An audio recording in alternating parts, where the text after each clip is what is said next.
The Lame Squirrel's Thanksgiving. There once was a little gray squirrel, and he was lame.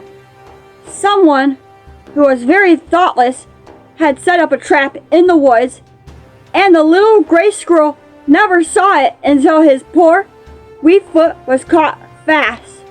When he pulled his foot out, he was very lame indeed. All summer he limped. All fall he limped too. It was such a hard work for him to stoop over that red squirrel and the brown squirrel and the brown squirrels, and the boys gathered all the nuts before he could get any. After a while, it came to be Thanksgiving Day in the woods. All the animals, the squirrels and woodchucks, the field mice, the rabbits, and the chipmunks were cooking their Thanksgiving dinner. Mrs. Striped Chipmunk was down in her cellar at the root of an old fir tree, sorting out shagbarks for pudding. She was thinking about having a chestnut roly-poly too, when suddenly she said to herself, "I wonder if that little lame squirrel is sick. The last time I saw him, he looked pretty thin. I believe I will carry him some Thanksgiving dinner." So the striped chipmunk took off her apron and filled the largest market basket she owned with every kind of nut, shagbarks, butternuts, hazelnuts, chestnuts, black walnuts, and off she started for the gray squirrel's house.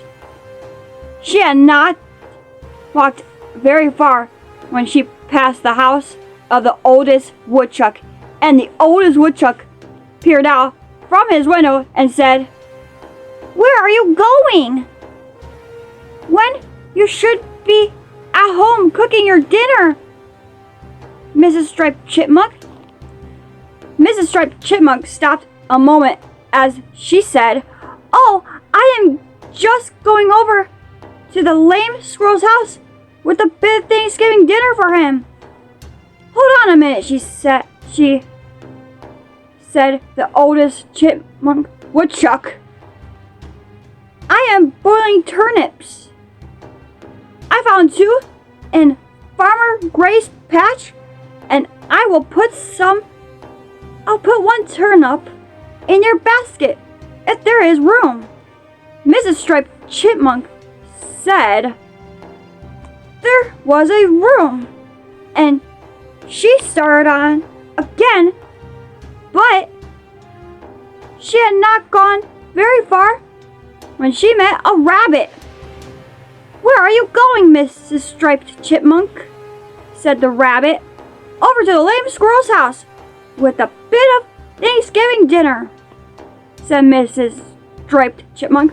"Just wait a minute," said the rabbit. "I have something I could send too." He hopped away to his hole and came back with a slice of cabbage, and he put it in Mrs.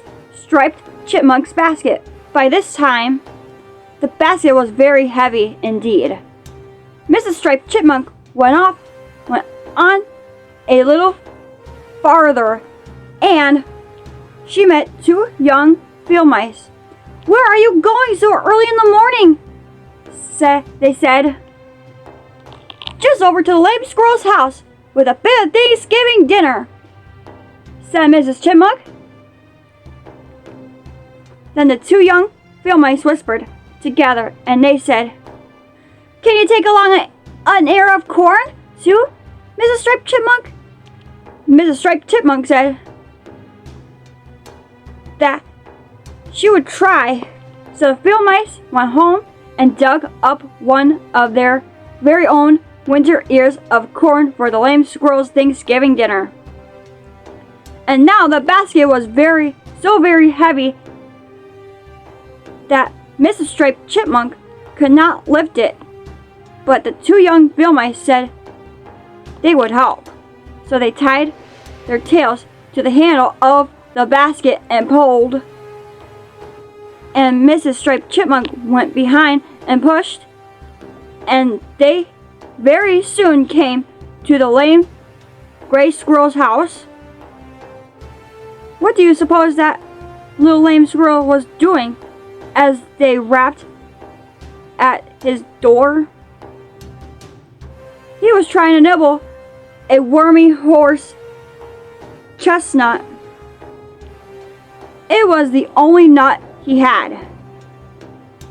And he was crying because he was hungry. Mrs. Chipmunk emptied her market basket and set the table for him.